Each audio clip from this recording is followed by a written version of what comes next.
talking about all things Mando. Plus, some other stuff. Clearly. I'm not going to waste any more time up here by myself. We have a lot of ground to cover. It's been a while since we've all been together. So please join me in welcoming executive producers Jon Favreau and Giancarlo.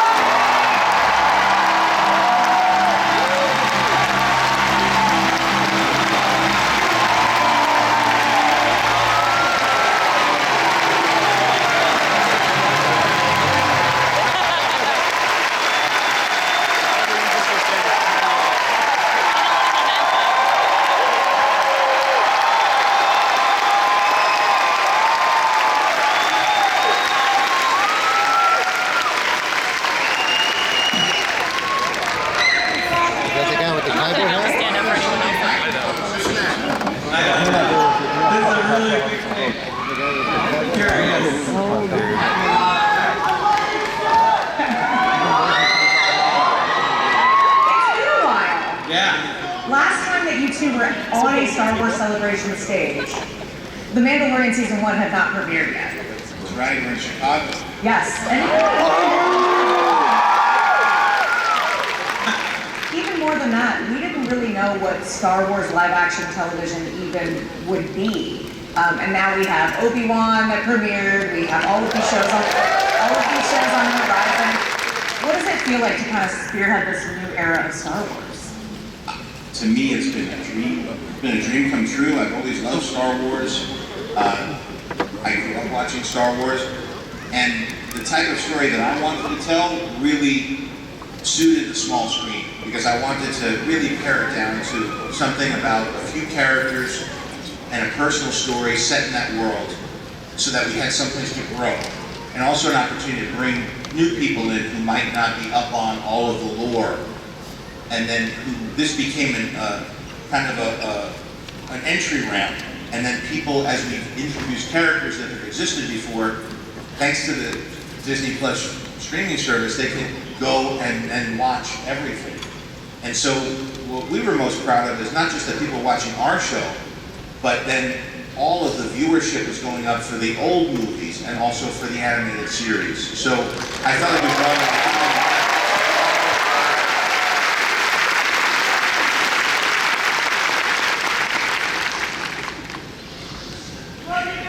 We feel like we're testifying here. I don't recall. No comment.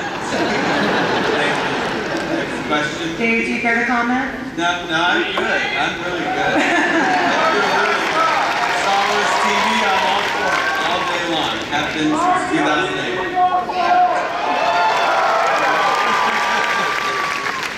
And we didn't know any of the secrets about Season 1, so Grogu... Oh no, you knew a lot.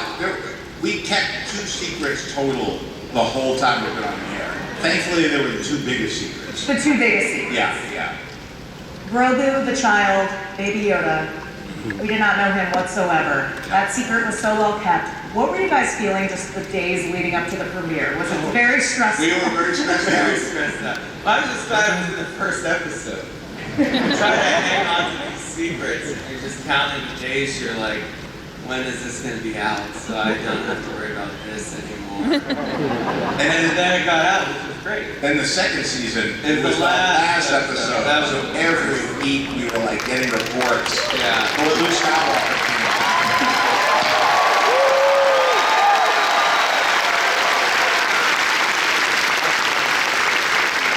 A lot of secrecy. But every other secret we've ever had has come out. We've never made a casting announcement. I'm never confirming that, though. I don't think anyone ever leaked in any convention. And you never know what's really happening. It's a mystery to everybody in this room. And I'm sure we'll continue to talk about this throughout the panel, but how do you see the evolution of Star Wars television going? What do you see for the future? Well, More.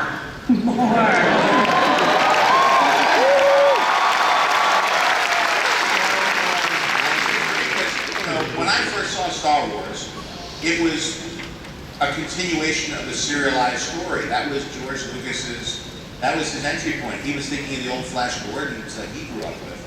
And they were cliffhangers, they were serialized. So actually television, especially this type of TV where you get, whatever it is, 6, 8, 10 of them a year, and they pick up and leave off, and I think that those chaptered stories are very fun to write and very fun to explore what characters could do.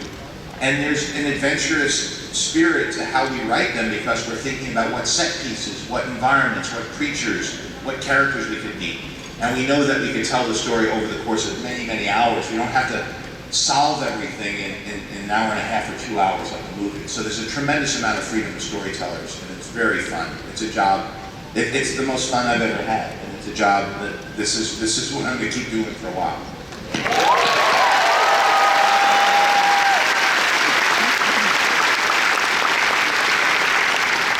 Now, I love talking to you guys about The Mandalorian, but I think we should involve one more person in this conversation that we're going to talk about. Just one. Just the chair's end right there. That would make sense to call the chair. Yeah. One more. Any guesses? Without further ado, would you guys join me in welcoming the Mandalorian himself?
It's a good last day of my life.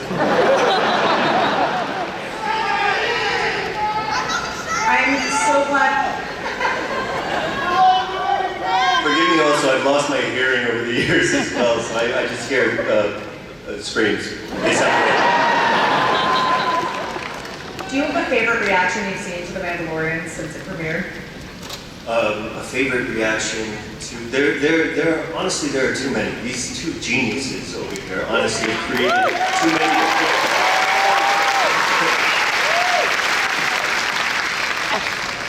Luke would be up there, yeah. Well, we fell in love with you as Daddy did. How tough was it to be separated from Grogu for that period of time, and now you guys are reunited? It's very hard to be separated. It's the closest I've ever come to being a dad, and so far anyway. And you watch the show, and to see a child love his father like that. I mean, I get it. Maybe I should have a kid.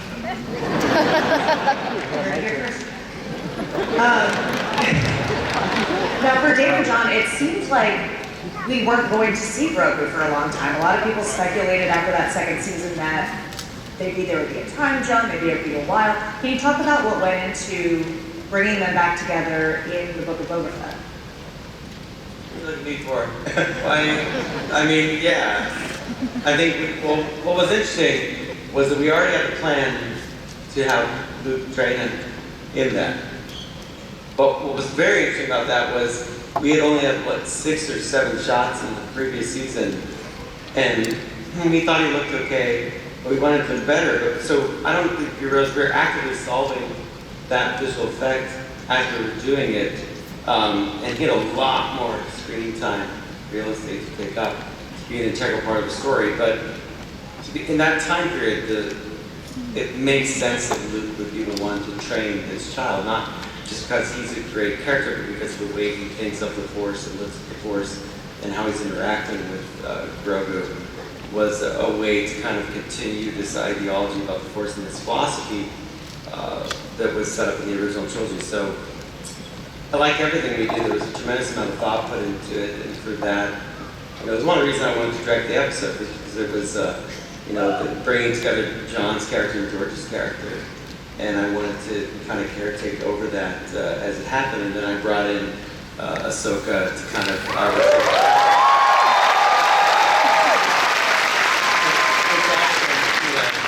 Makes sense, and it made a significant moment.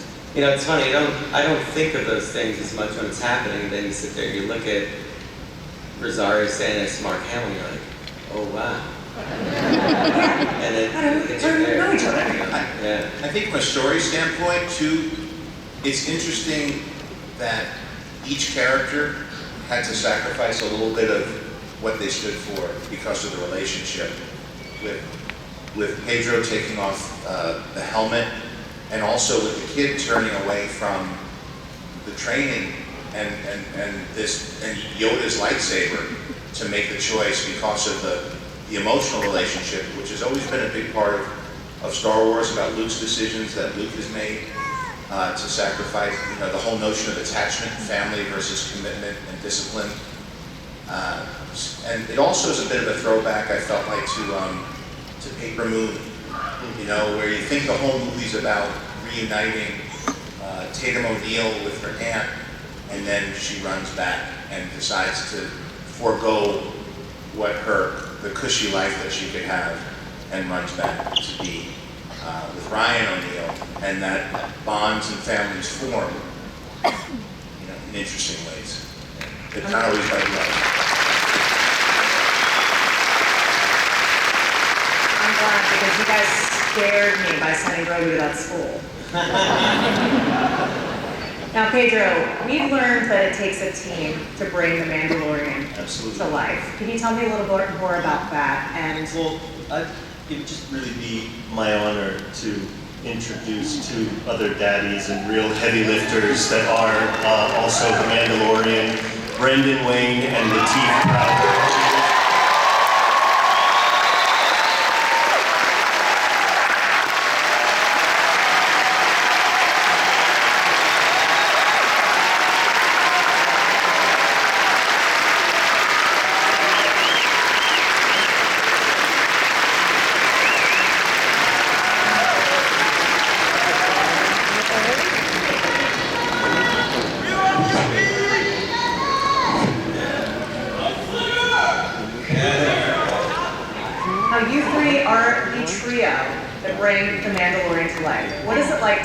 together, work off each other, and embody this character together.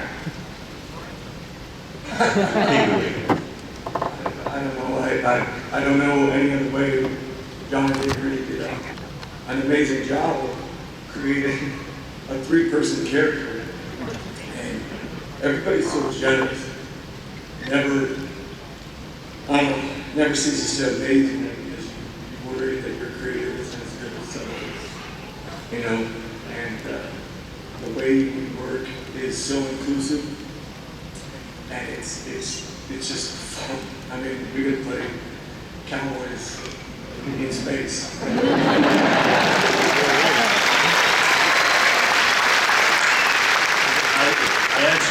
I met Lateef 2 projects ago. He was on Kingsman with me, and then he was on another movie. And when I found out that he was going to be on this, I was like, thank God that Mando looks like such a bad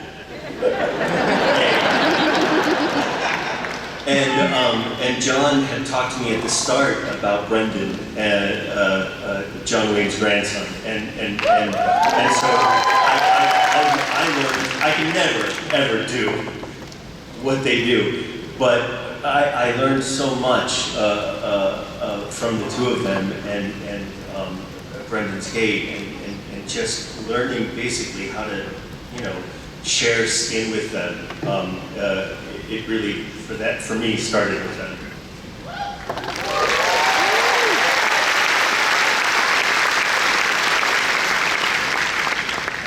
funny story about our training? Yeah. So yeah, a couple of years ago, or 3 or 4 years ago, I was working with Pedro, and I was training him for his fight scenes on the Kingsman 2. And this is like around the 6th or 7th month. And I think we're tired, you know, we're both like kind of burned out by that time. And then I'm like, all right, Pedro, ready to get warmed up? He's like, you know what? You want to just go get a burger for lunch? And right away, I was like, I love this dude, man. Like, you know, here he is. I'm like, oh God, I gotta look good. You know, I gotta be this stunt guy for him, and you know, look like I'm doing a diet. And like, nah, too many stuff. And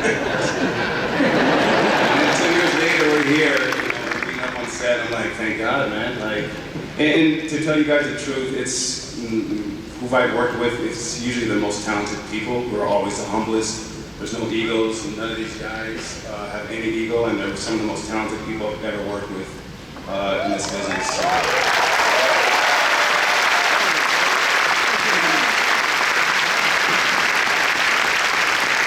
Let me just say, you know, one more thing. I'm lucky enough to work with these two, and obviously the Kings at the end.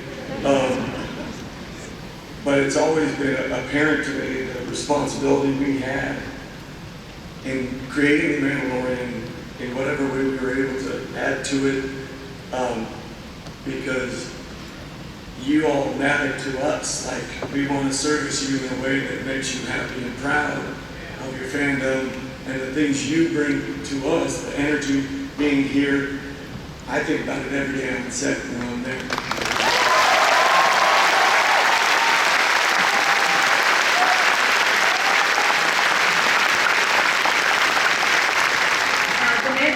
Definitely made some enemies along the way, but also some great allies. And we're going to bring out some of those key players. So, please put your hands together for Giancarlo Esposito.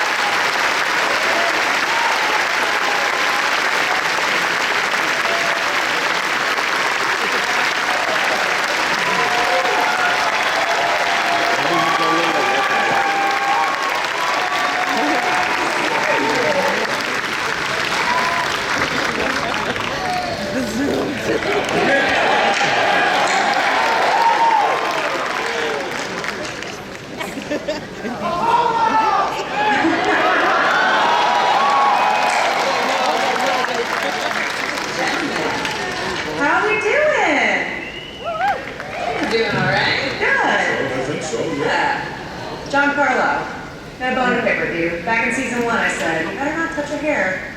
That may be Yoda's head. I will squash that little figure down.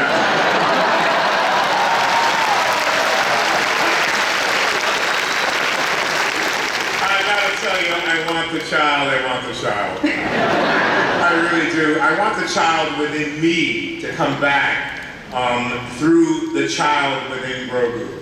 And that child has been reunited with its big boy here through the experience of this show. And I'm hoping that for all of you out there in the audience that happens and has happened throughout this particular hero's journey. I'm so happy to be a part of this franchise.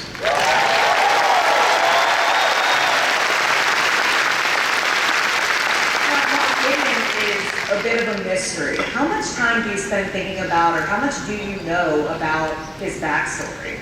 Well, I make up a whole backstory for myself, and sometimes that doesn't quite coincide with what his backstory really is. But it gives my imagination a chance to really soar. And it gives me a chance to really drop into a character that is full and complete and honest and truthful. When I'm talking to our creators about this show, they give me hints. And those hints allow me to then allow my imagination to soar and then take what's on the paper and fill in all the other blanks, which is the wonderful thing about this particular show. I know a bit about the Star Wars franchise from the beginning, and then I catch up as I go. But when you work with guys who really are as playful as any you will ever meet, and is very specific and succinct about what they write, you get a sense just being in their presence of what they want. And you get a sense when they guide you that it could be this, it could be that. The most compelling moments for me are last season when Jon and Dave came down and observed what was happening on the big starship between me and some other characters.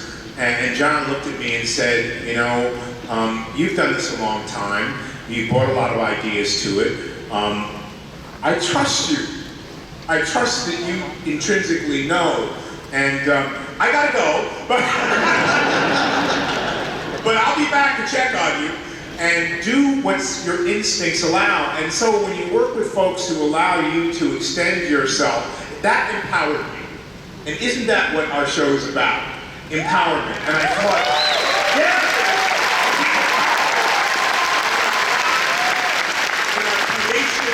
in our imaginations, to know that there's nothing that we can't do. That moment, Jon, changed my existence as an actor. I've been doing it a long time, and allowed me, it didn't go to my ego, it went to my heart and to my soul. And I thought, what is the truth that I'm trying to tell here? What is my information? How am I informed, and what is my intention? And it elevated me and uplifted me, and I'm thankful for that particular moment. I'll never forget it.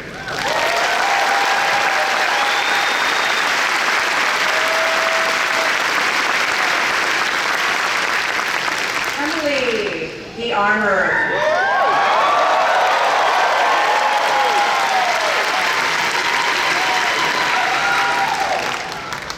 Has some iconic lessons, iconic phrases. Do you have a favorite lesson from the armor? I don't know if I've really said anything that memorable. Yeah. Nothing comes to mind. We gotta get it once. Oh yeah!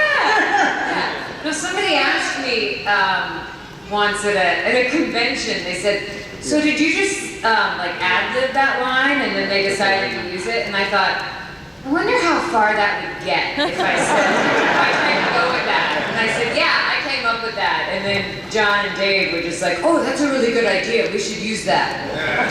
How long would you guys have let me run with that? You earned it now. It's an incredibly useful phrase, though. You can use it in a variety of circumstances.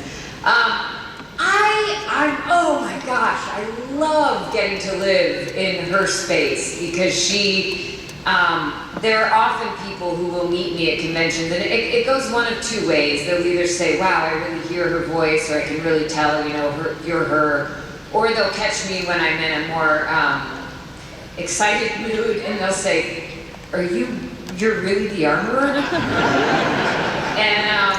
And this is why I love getting to inhabit her space. She's so good for me because she is so grounded, she is so patient, she is so wise, she waits, and I'm not somebody who likes to wait. And I think she says a lot of very smart things. I think one of the things off the top of my head that I really appreciated in season 1 was when Din Djarin had first come back, and in that scene with, I think it was in episode 3, when he and Paz Vizsla were starting to get ornery with each other, starting to, get testosterone-y, come to blows. And they were about to fight, and then she was just like, all right, guys, simmer down. And she just reminded everybody that he had taken the same vow that all of them had taken, that he was abiding by the same creed that all of them had. And so even though there were some differences that had arisen, he'd been living a different way for a while, he hadn't been, in the fold, he was one of them. And he had made the same sacrifices. And so they could set aside all of those differences. And I think that the reminder of that kind of bond of community is so important and so vital. And the fact that this show and that Star Wars has always reminded us of those kinds of messages, of the importance of family, the importance of community, is one of the reasons I love these stories so much. And I think that the Armorer continually reminds us of some of those really important heart, soul themes. And I really appreciate that about her.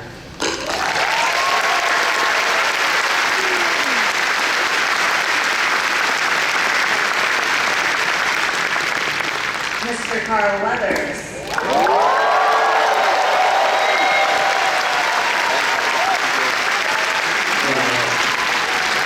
Hey, before you ask me a question, if I may, I just want to ask, are you at a playoff game? What is this with all these people? This is phenomenal.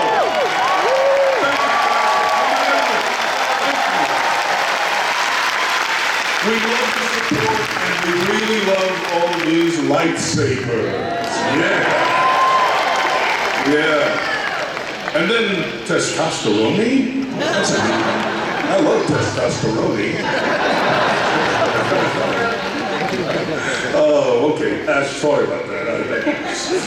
It is a gift to have you here, and a gift to have you in Star Wars, not only in front of the camera as Greef Karga, but behind the camera as well.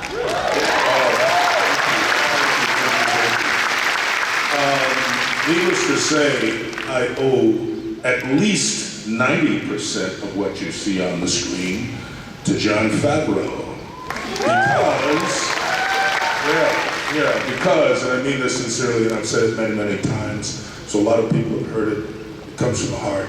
If Jon hadn't invited me into this, I wouldn't be sitting here right now. So thank you, Jon. And then his support along the way.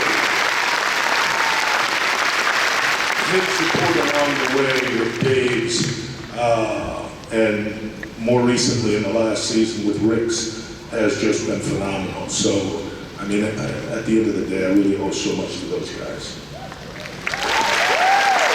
And to you, of course. And to you. Carl, is there anything you can say about lending your directorial talents to season 3? Wow, what can I say? Okay, I'm going to give you a spoiler. Okay, I'm sorry, Dave. So far away. I have to. I can run faster than This is a terribly designed. What's about to happen? So here's the spoiler. Oh boy. In the spring of 2023, The Mandalorian will be out again.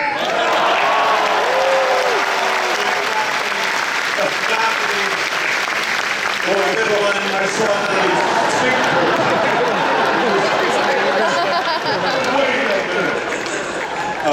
no spoilers, and I can only tell you that it, along with the other episodes, should be spectacular because we have such an amazing team of people, from the people who do wardrobe to the people, of course, who do all the special effects, the people who create these magical worlds.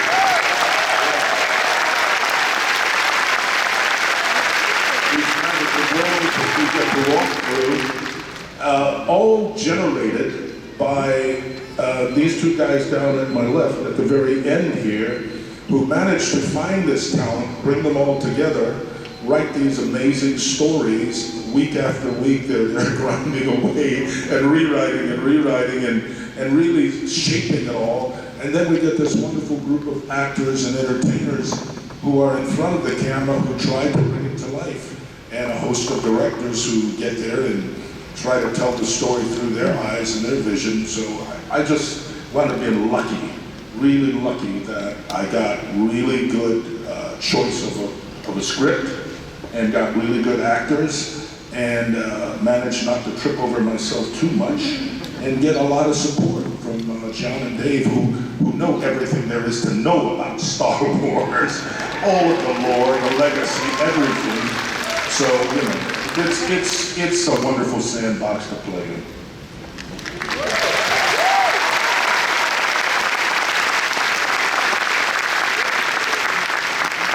One of the big surprises of The Mandalorian Season 2 was finding out that a certain well-known character actually survived the events of the Sarlacc pit. Sure. Boba Fett. No. Boba Fett. You know he's here. He's been having an amazing weekend. He's here with us today. Mr.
Just give us a minute. Just give us a minute.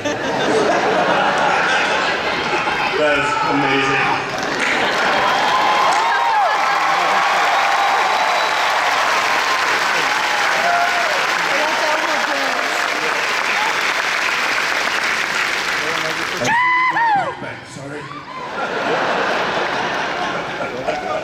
Sorry about that. I hope I never scared anybody. Just thought I'd wake everybody up.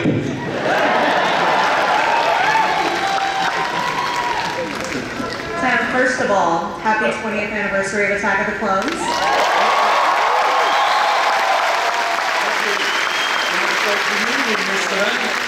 With Ewan and Hayden and everybody else and all the creators. So 20 years ago, back in the day when I had hair. But yes, fortunately for me, it did go back to year 2000. We shot Attack of the Clones in Sydney. George directed, of course. We had a wonderful time in Sydney, everybody. And many, many years later, I think Boba had to look a little bit like me, so...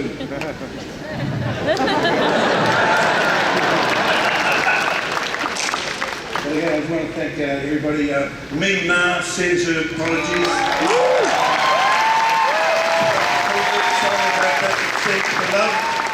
And also, as everyone else was saying, we have a lot of crew and people behind the scenes out there in the crowd with us. They're the ones doing the hard yards, making us look good in front of the camera. So I want to acknowledge everybody from our crew. Lovely to see everybody up the back, actually. So, yes, it's a wonderful kind of reunion thing going on here. And as well, all the fans. Beautiful. Thank you. Thank you guys watching Disney Plus. Thank you very, very much. And thank you for your warm support for the Book of Boba. We had a wonderful time.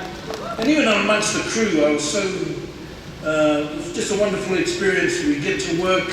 And John and Dave would throw us up a scene from The Godfather, a scene from Lawrence of Arabia, just as a reference, and something for, and set up a wonderful atmosphere at the beginning of the day.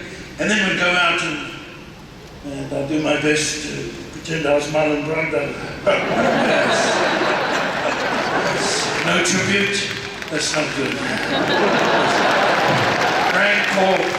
Rancor. Breakfast for the Rancor.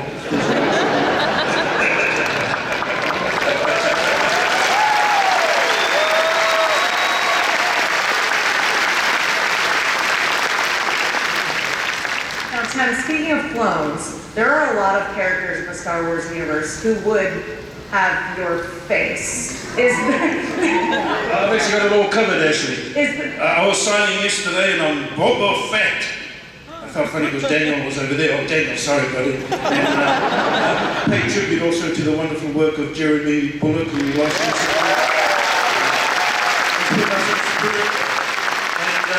I noticed actually, I got all the bases covered. I was Commander Cody, Captain Rex.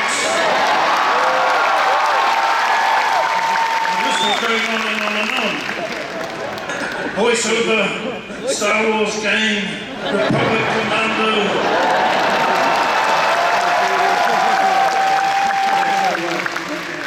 So I was kind of blessed, I think. And all the clone army as well.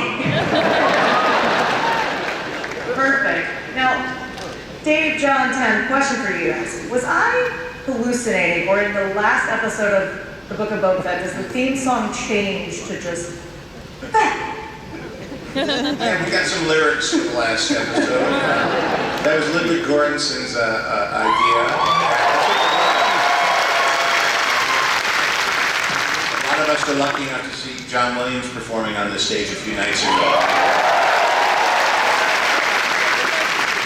And the music of Star Wars has always been so iconic, and so we've been very lucky to have Ludwig and his team, Joe Shirley, contributing to the and creating new themes for The Mandalorian and for Book of Boba Fett.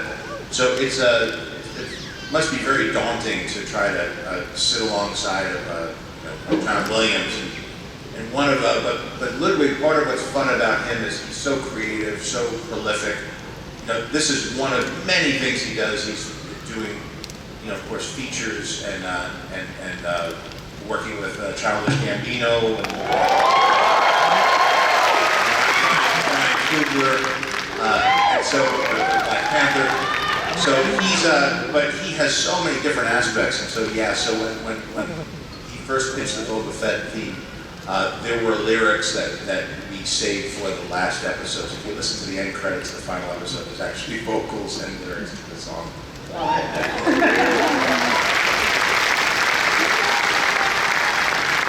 I said at the beginning, we had a lot of ground to cover. We had a lot of catching up to do since we haven't seen each other in a while.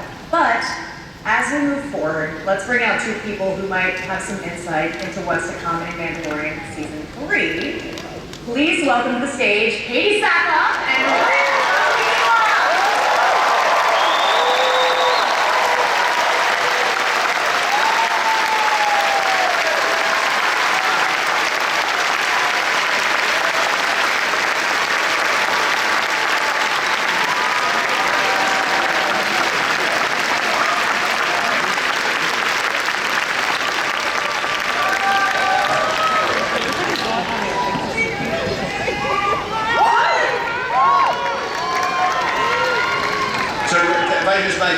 So Rick's been directing with us since the second episode of Mandalorian, and this year he's joining us as an executive producer for this.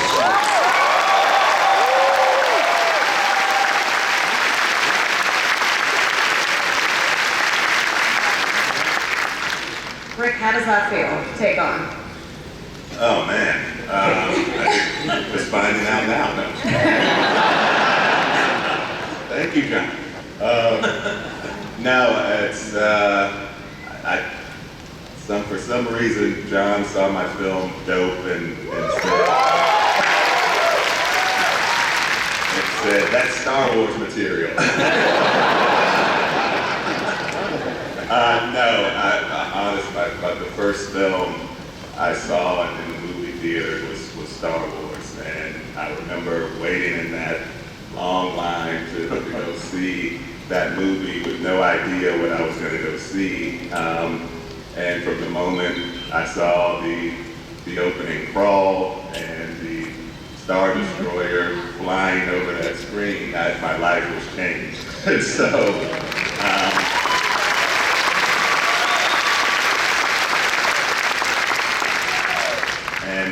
so this has always been a dream of mine to tell stories in this world, in this universe, this galaxy, and to get to walk in and John sort of say, hey, I want you to do the second episode of this thing, and sort of follow up. Hey, it was an honor, and I've been around for the ride ever since, and excited about the next season with a lot of exciting developments to come. So great to be here. Excited about it.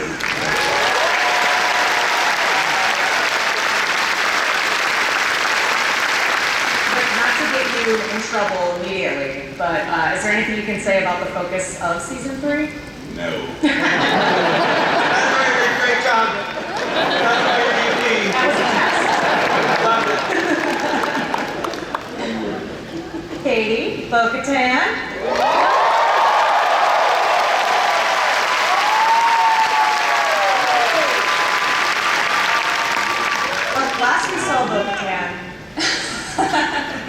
Last we saw Bo-Katan, she was not thrilled about the Darksaber situation. I mean, she's conflicted. She's conflicted, sure. Where is her head right now? Is there anything you can say about kind of how she's feeling going into Season 3?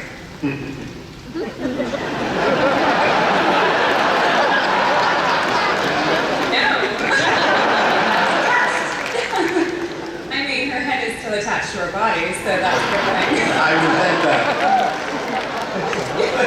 My character, pre-Vizsla, got his head cut off, and I think that's what reference to. We were partners in that show until I lost my head. Partners. Thanks, Dave. Oh boy, we're almost through. Sorry, Dave. That's okay.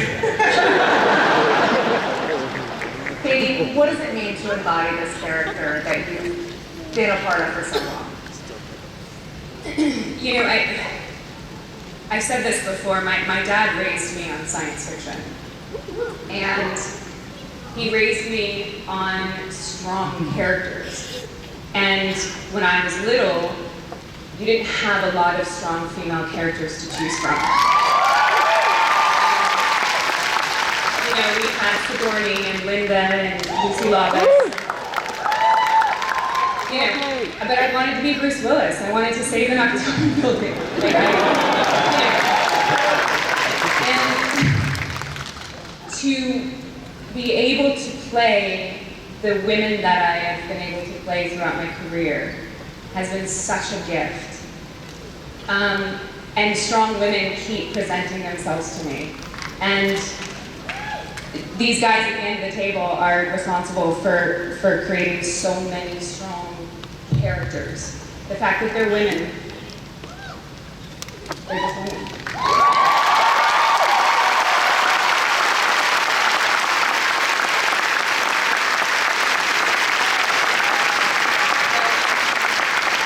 To be able to start with her 10 years ago and the fact that they trusted me to take her into live action is I'm still pinching myself. So, and the fact that you guys love her, flaws and all. Thank you. We're in for a treat. Speaking of a treat, Rick, Dave, John, you guys bring a little something back? Yeah, for those of you who were here Thursday, we showed some footage that included Katee Sackhoff at the end there, and we figured that this crowd might want to get a sneak peek as well.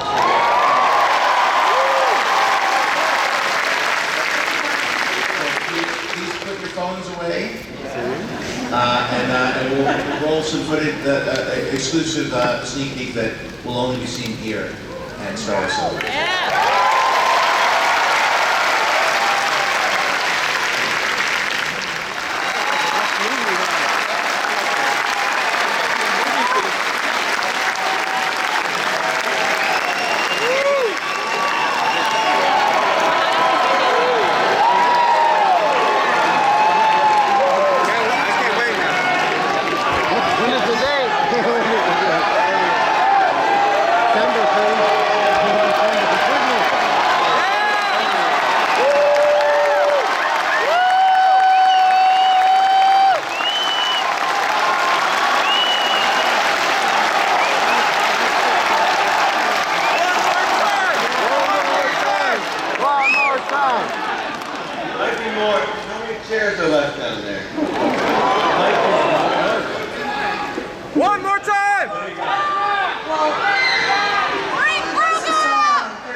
It was a secret. That might happen. That might happen. We'll see. Wait a minute. We'll see. The Mandalorian Season 3 streams February 2023 on Disney+. So.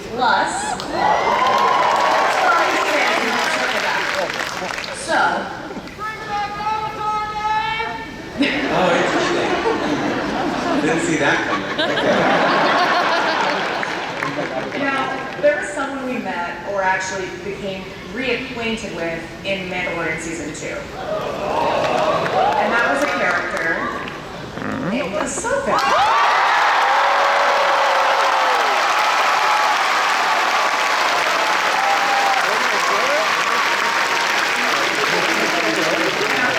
I know you're filming right now. Yes. How is it going? Really well. Good. I'm very happy.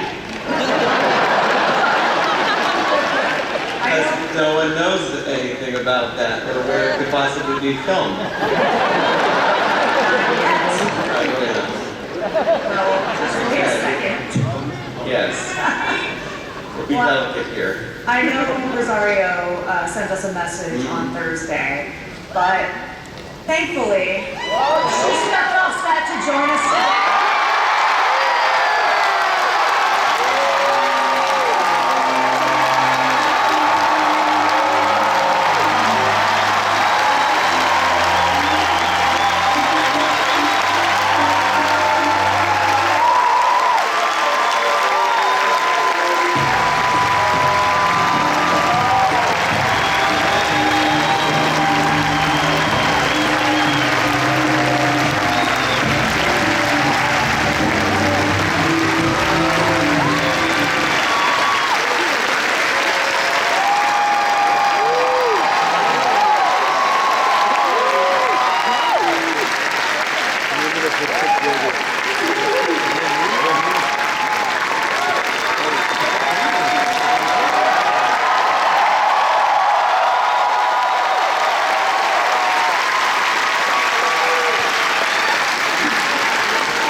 This is the way.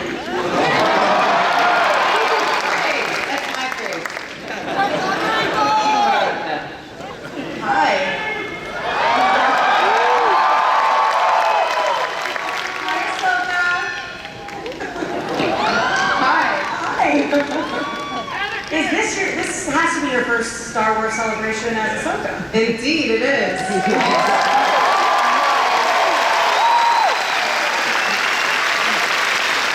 Luckily, we don't shoot on Saturdays, so here we go.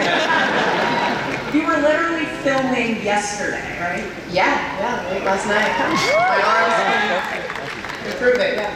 You have an update for us. How's it going? I know Dave said it's going great, but It's been amazing. I mean, I was so excited that Dave actually posted that when we started filming on my birthday, May 9th, so we actually, last night was the end of our third week.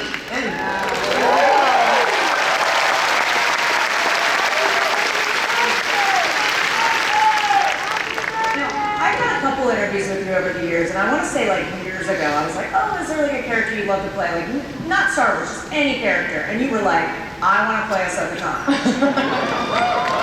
Yes. Yeah. It feels like you are in this for the long haul. This is a role that you have been wanting for years and years, and now we're here. Yeah, and it's because of people like you. I was fan casting this online, and I luckily got to see it. And I loved the image Boss Logic had posted, and so I just reposted it, hashtag Ahsoka Lives. And then it ended up in front of Dave Filoni, who had Star Wars account Follow Me. And I guess it kind of stuck in the back of their mind, and so when Jon and him started working on Mandalorian, they were looking at the timeline, and I just turned 43 on that Monday when we started filming, and that's kind of around Ahsoka's age in this timeline. And they had me in mind, and so when they called me about it, they had actually drawn all these more images of me as this character. It was just mind-blowing. And it's just been such a thrill and honor to bring this character to life and to feel the energy of everyone wanting to see her come to life. It's been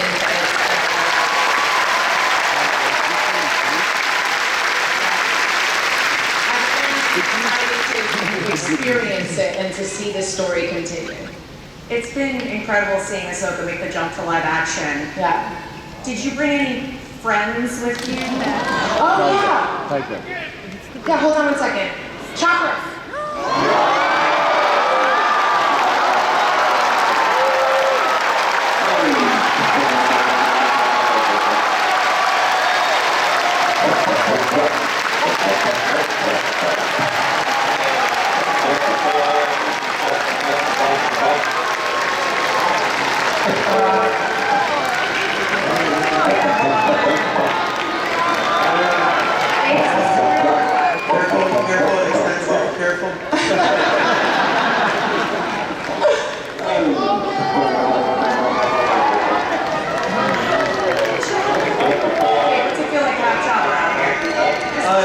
It's weird. It's weird.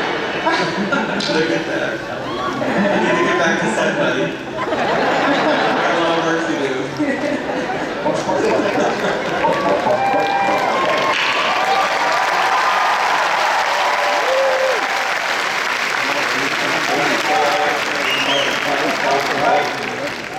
Hi, Chopper. Hey, Chopper.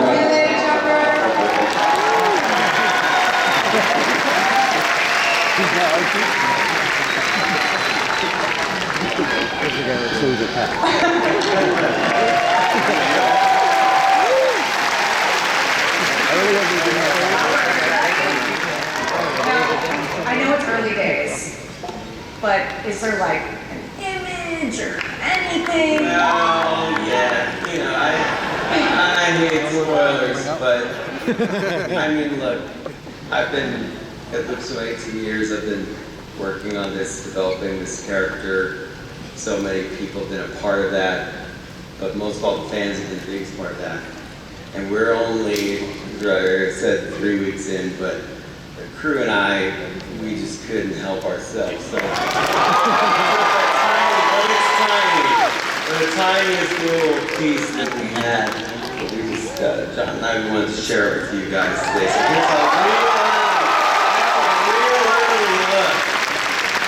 here's a real early, just give you a few clues.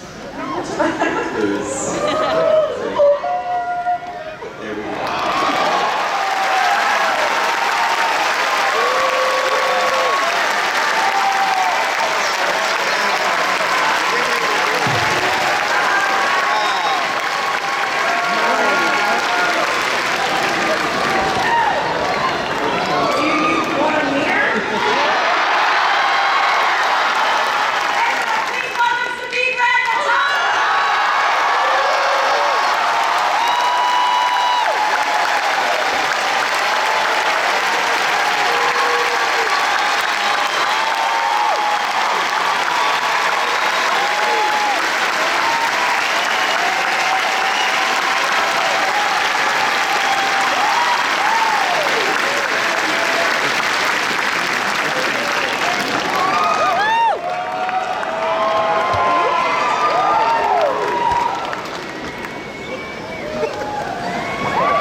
Oh my god, that was incredible.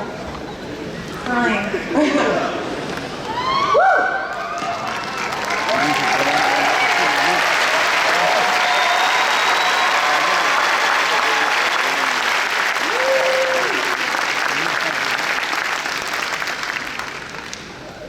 Hi everyone.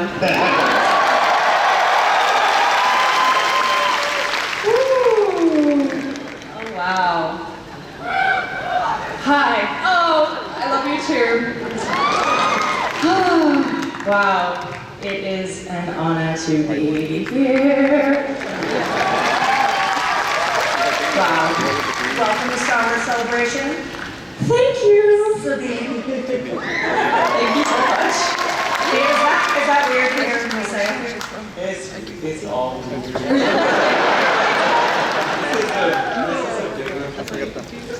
I'm very proud of those two and the work they're doing and the whole crew and the response that they get from everybody.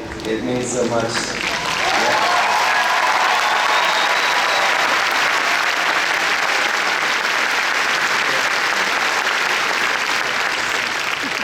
For Dave and John, what was your process of finding Natasha?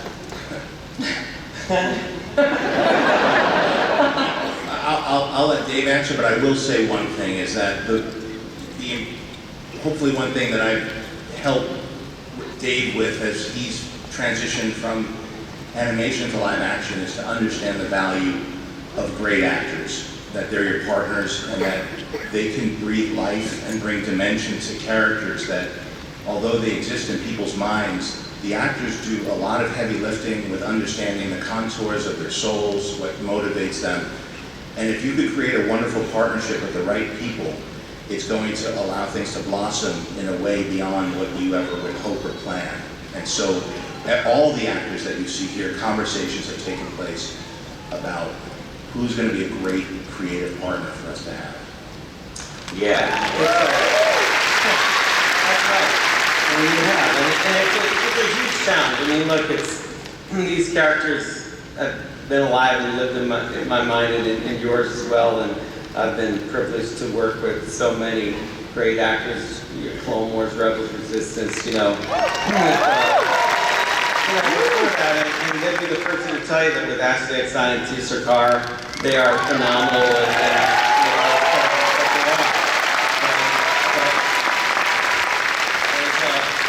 when I made this move to change medium into live action, there's a host of people that don't get to be on panels or at celebrations, and you don't get to interact with the animation leads and the art directors, and you know, you meet something like Athena Portillo, who's is responsible for all these characters. I've created Carrie Beck, who's here around the convention, for her.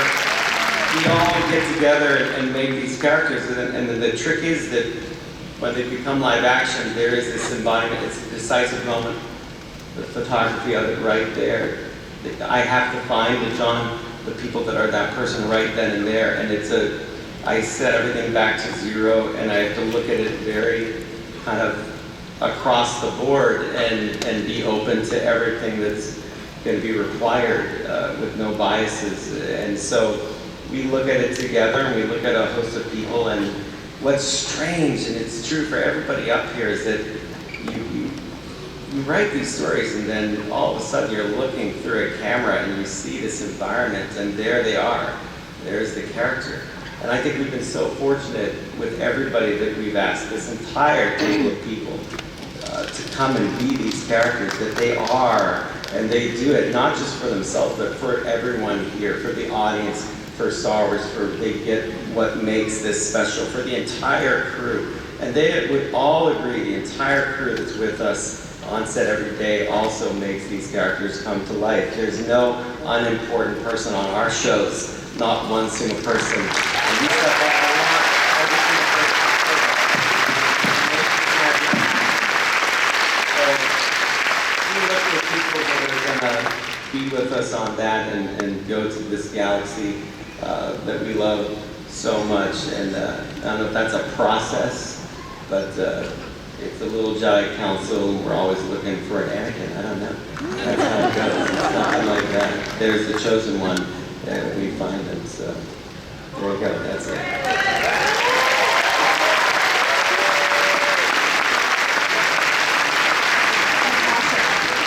What has it been like on set, working with Rosario, embodying Sabine? I know these are a lot of questions. I'm just very excited about you. So much I could say. Not much though. Not much. Not that much.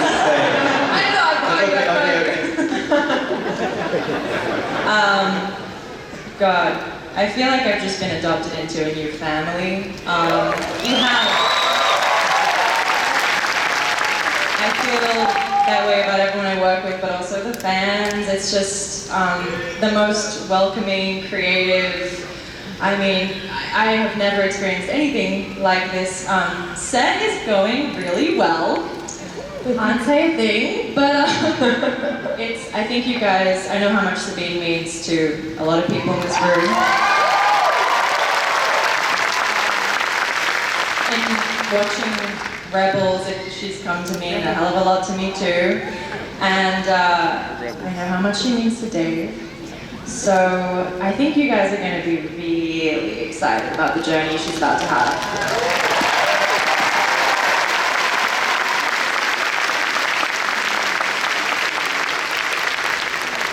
Guys, when we agreed to do this, we said it was just going to be the three of us.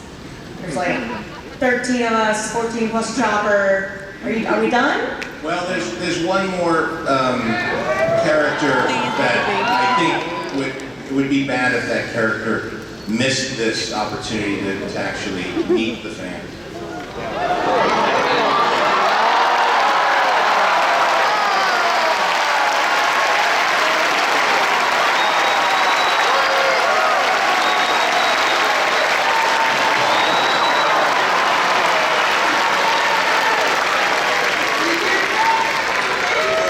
Have a seat, little guy. Have a seat. Pedro.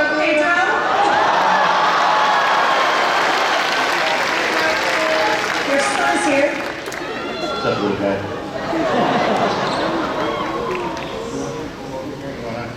Come say hi. our friends here. Now our new show, My Three Dads. It's a wonderful family show.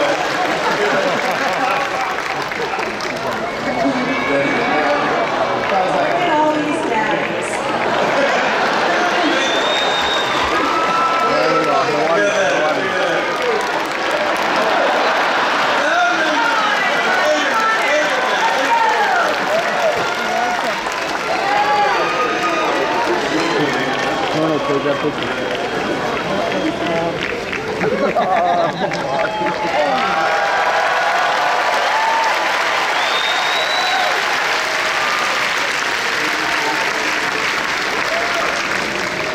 And then, should we show the trailer just one more time? Yeah.